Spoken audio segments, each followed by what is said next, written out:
The year was 1841, deep in the heart of Louisiana, a land smothered by heat, shadowed by thick swamps, and ruled by men whose cruelty was as heavy as the chains they commanded. On a sprawling plantation, hidden miles from the nearest town, two enslaved brothers lived beneath the weight of silence and suffering.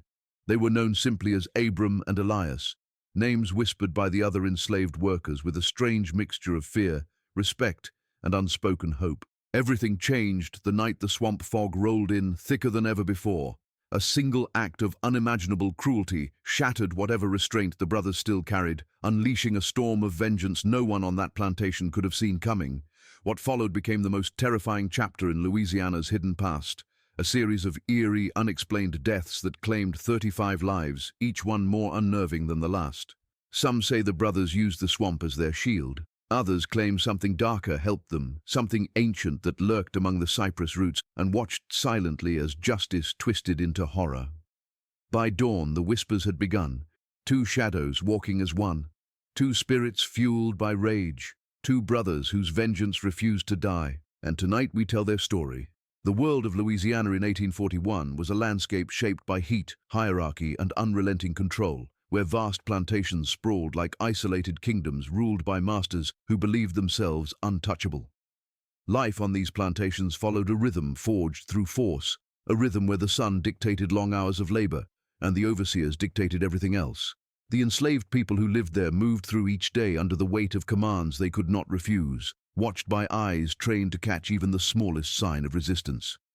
Every moment carried the tension of knowing that one wrong word, one slowed step, one expression of exhaustion could trigger punishment from those who wielded power without mercy. Within this harsh environment, survival meant swallowing fear and learning to exist in a world built on domination. The fields were the center of this world, stretching endlessly under a heavy Louisiana sky that trapped heat and humidity like a suffocating shroud. Rows of cane and cotton demanded constant, brutal labor, and the enslaved workers were expected to endure it without pause. Their hands blistered and bled, but the work continued because the overseers viewed human suffering as nothing more than a cost of operation. Many plantations pushed the enslaved to work from before sunrise until long after dusk, their silhouettes moving through the dark like shadows forced into motion. The air was thick with the scent of soil, sweat, and the tension of bodies pushed beyond their limits, and in that unforgiving space, cruelty was not an occasional spectacle, but an everyday reality that shaped every hour.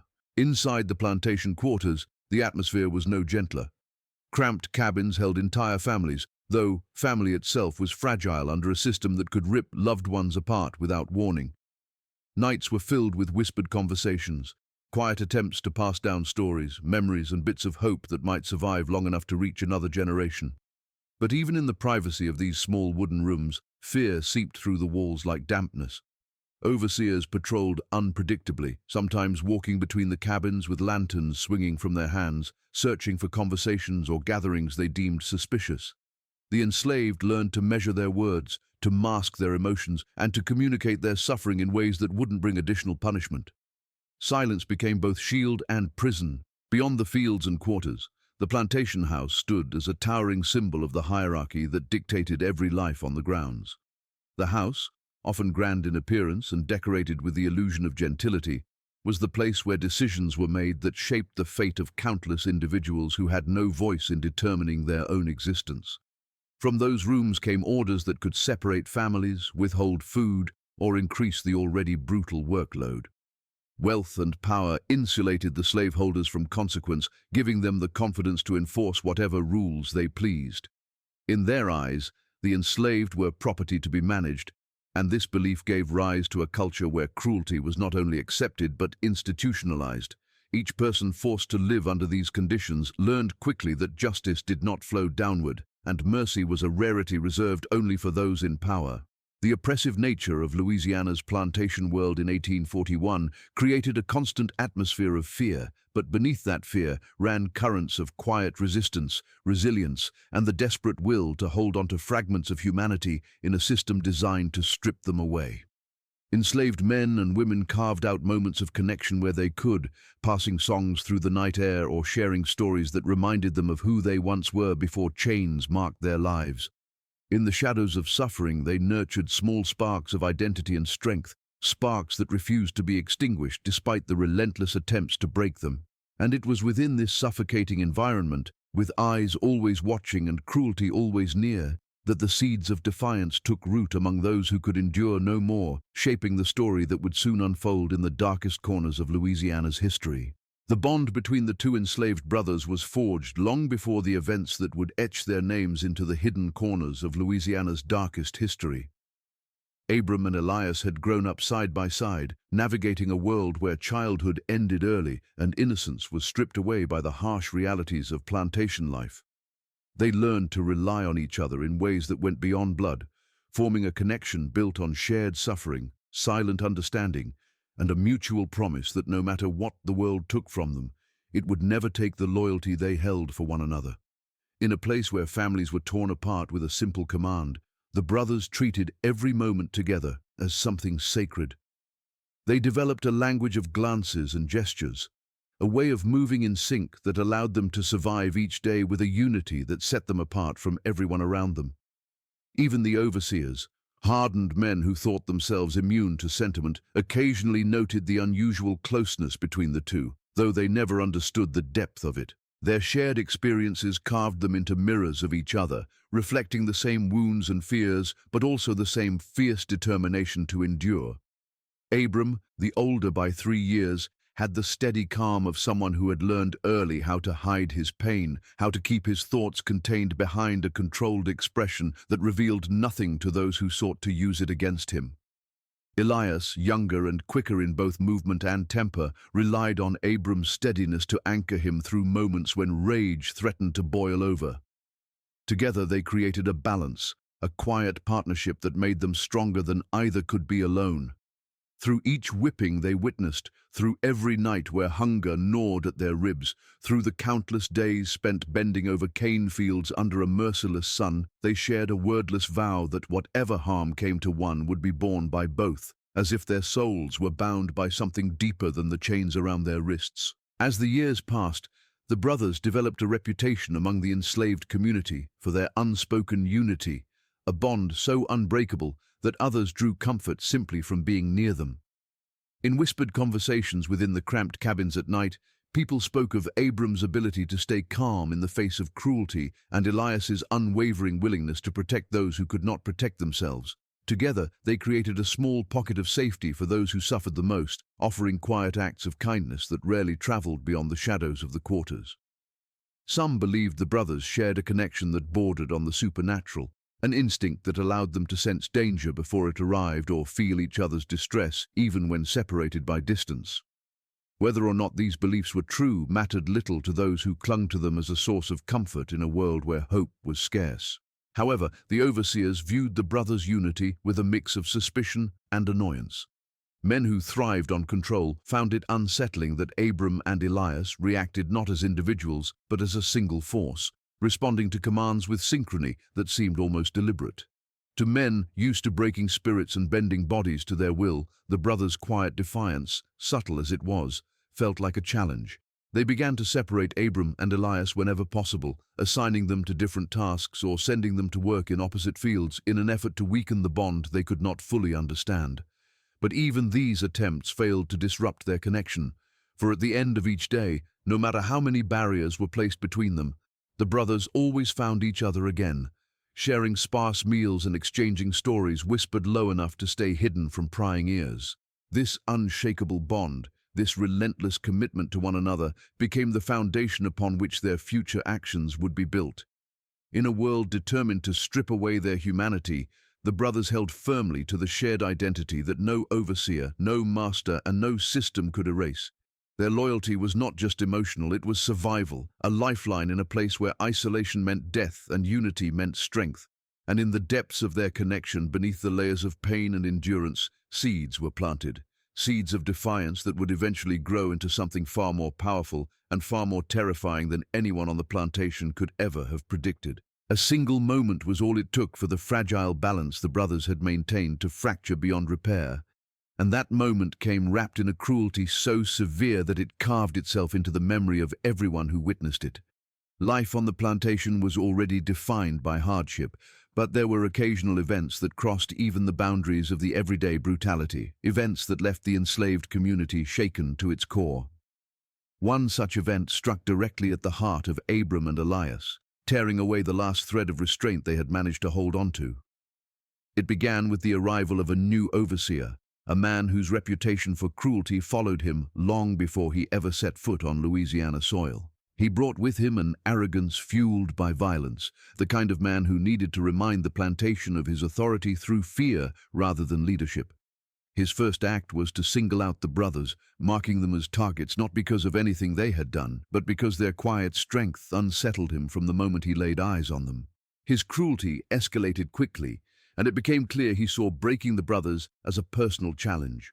What started as increased workloads and harsher treatment soon sharpened into something much darker.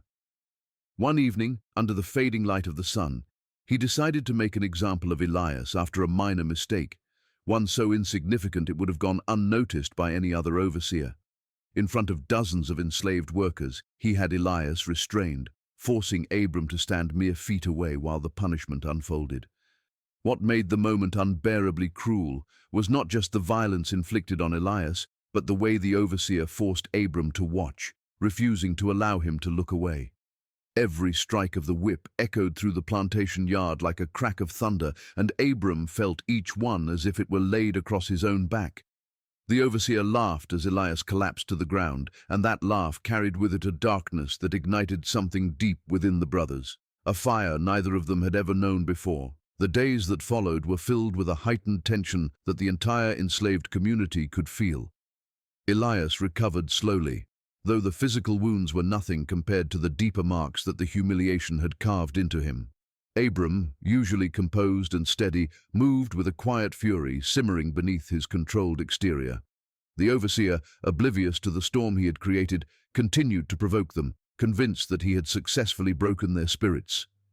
But the brothers shared silent conversations in the evenings, their eyes communicating what words could not safely express. The bond that had sustained them through years of suffering now took on a sharper, darker shape, forming into something that felt like destiny. Their connection deepened into a shared resolve, a recognition that the plantation had crossed a line from which there was no return. Their rage was not wild or uncontrolled. It was cold, calculating, and growing stronger with each passing night. As rumors spread through the quarters, the community watched the brothers with a mixture of fear and reverence. The attack on Elias had not weakened them in the way the overseer intended. Instead, it had awakened a force that seemed almost otherworldly in its intensity. Even the elders, who had seen years of cruelty unfold on the plantation, sensed something shifting in the air. They whispered warnings to one another, their voices trembling as they spoke of the danger that comes when despair transforms into vengeance. They saw a change in the brothers' eyes, a hardness that had not been there before, a silent promise etched into their expressions that the humiliation inflicted upon them would not be forgotten. The younger enslaved workers looked to Abram and Elias with wide eyes, sensing that the brothers were on the edge of something powerful and irreversible, a path that could alter the fate of the entire plantation. The overseer's final act of cruelty came not long after, and it was this act that shattered every barrier the brothers had placed around their hearts. One morning, in a drunken rage fueled by his need to assert dominance, he threatened to sell one of them to another plantation miles away, using the threat as a weapon to remind them of his power. It was a threat designed to tear apart the one thing that had kept them alive, each other. For the brothers, it was the moment the last remaining restraint dissolved into dust. In their minds, the overseer had not merely crossed the line, he had obliterated it. The bond that held them together tightened into something fierce and unbreakable, and the brothers understood that the time for enduring had passed. The plantation, the overseer, and the cruel system that ruled their lives had unleashed a force that would not rest until the balance of suffering was shifted, even if only for a moment, even if only through the shadowed path they were now prepared to walk. The first death came quietly, slipping into the night like a whispered warning, and for days no one could say with certainty what had actually happened. The overseer was found at dawn near the edge of the swamp, his face twisted in terror, his body marked not by blade or bullet, but by something far more unsettling. No signs of struggle, no footprints around him. Nothing to explain why a man who had always strutted through the plantation with arrogance now lay frozen in a posture of fear. The enslaved community exchanged cautious glances, speaking in hushed fragments that carried both dread and a strange, forbidden sense of justice. The masters, confused and unsettled, blamed illness or accident, refusing to consider that something or someone might have orchestrated the death with deliberate intent. But those who knew the brothers, those who had watched the quiet transformation in their eyes, felt an unspoken awareness settle over the quarters like a heavy fog.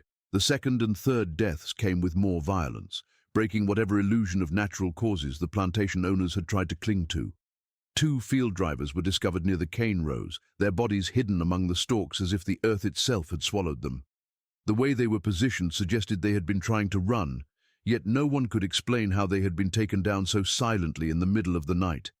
Panic spread through the overseers' ranks, their once confident strides turning into anxious pacing as they whispered theories that grew more desperate with each passing hour.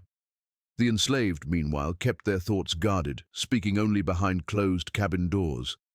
Many had long feared the cruelty of these men, and seeing fear now reflected in the overseers' eyes created a shift in the atmosphere, a reversal of power so subtle yet profound that it felt like the plantation itself was holding its breath. As the death toll rose, the story began shifting from mere rumor into something closer to legend.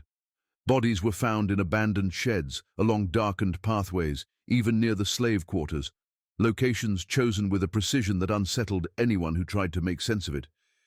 Some claimed to hear footsteps in the night, footsteps that moved too fast and too silently to belong to any ordinary man. Others spoke of seeing figures in the swamp, 2 shadows moving together, slipping between the cypress trees with an ease that made them seem not entirely human. Fear began to reshape the days and nights. Overseers refused to patrol alone, and even armed groups hesitated to walk beyond the lantern's glow. The brothers, though never seen committing these acts, walked with a new stillness, their calm demeanor masking the storm that churned beneath their silence. The enslaved community sensed that something irreversible was unfolding, something that would forever change the way the plantation's history was remembered. As fear deepened, strange details began to surface that only added to the growing horror. Tools went missing from the sheds, lanterns were found extinguished despite having full oil canisters, and dogs that once snarled at the enslaved now whimpered and refused to leave their kennels. The swamp, usually teeming with sound, grew unnervingly quiet at night, as if the creatures within it sensed the darkness moving through the trees. Some elders whispered that the brothers had awakened something ancient, something that lived in the depths of the marsh and answered only to those who carried unbearable suffering. Whether or not such stories were true mattered little, for the overseers believed them enough to barricade themselves inside their quarters, their nerves unraveling as the brothers' vengeance traced new paths across the plantation grounds. And with each death, the line between justice and terror blurred a little more, creating a new reality governed by shadows rather than overseers. The number climbed to 35 before the plantation finally broke under the weight of its own fear. The masters sent word to neighboring estates, begging for help, insisting that something unnatural had taken root in the swamp. Yet even with the arrival of armed reinforcements, the atmosphere remained unchanged, thick with the invisible presence that had turned predators into prey. Every man who entered the swamp emerged shaken, swearing they felt something watching them from the darkness, something that moved with purpose and intelligence. Meanwhile, the enslaved lived in a strange intersection of fear and awe, uncertain whether to view the unfolding events as deliverance or a dangerous force spiraling beyond control. And through it all, the brothers remained silent, their expressions unreadable, as if they themselves no longer belonged entirely to the world of the living or the world of the oppressed, but to something deeper, driven by the memory of suffering that had demanded an answer in the only language the plantation understood. The aftermath of the 35 deaths lingered over the plantation like a haunting that refused to fade, transforming the brothers' story into something far larger than the events themselves. Long after the killings ceased, the land carried an unsettling stillness, as if the soil remembered every desperate footstep, every final breath, every moment fear swallowed the oppressors whole. The plantation owners tried to restore order, bringing in new overseers to replace the ones who had fallen, but none stayed for long. Each claimed they felt watched, followed, or pulled into an unseen tension that gripped their minds the moment the sun dipped below the tree line. They often spoke of the brothers in hushed tones, though no one knew exactly where Abram and Elias had gone. Their disappearance only deepened the mystery, allowing the imagination to fill the void with images of two figures wandering the swamps, bound forever to the vengeance that had consumed them. In neighboring communities, stories about the plantation spread quickly, twisting and reshaping themselves with each retelling. Some versions painted the brothers as relentless spirits who continued to roam the marshlands, seeking justice for the countless lives shattered by the cruelty of the system that had enslaved them. Others insisted the brothers had been helped by the swamp itself, as though the land had recognized their suffering and risen up in its own silent rebellion. These stories reached distant towns and even mingled with the tales shared by travelers moving along the river routes. With every mile they traveled, the stories grew darker, portraying the brothers as spectral shadows impossible to outrun. The more people tried to explain what had happened, the more it slipped beyond the reach of logic, turning into a myth that rooted itself deep within Louisiana's folklore. As decades passed, the plantation changed hands multiple times, each new owner attempting to erase the stain of its violent past. Buildings were torn down and rebuilt, fields were replanted, and new laborers were brought in, none of whom could escape the feeling that something beneath the surface was waiting to be acknowledged. Workers reported hearing footsteps behind them when they walked the fields at dusk, though no one was ever there when they turned to look.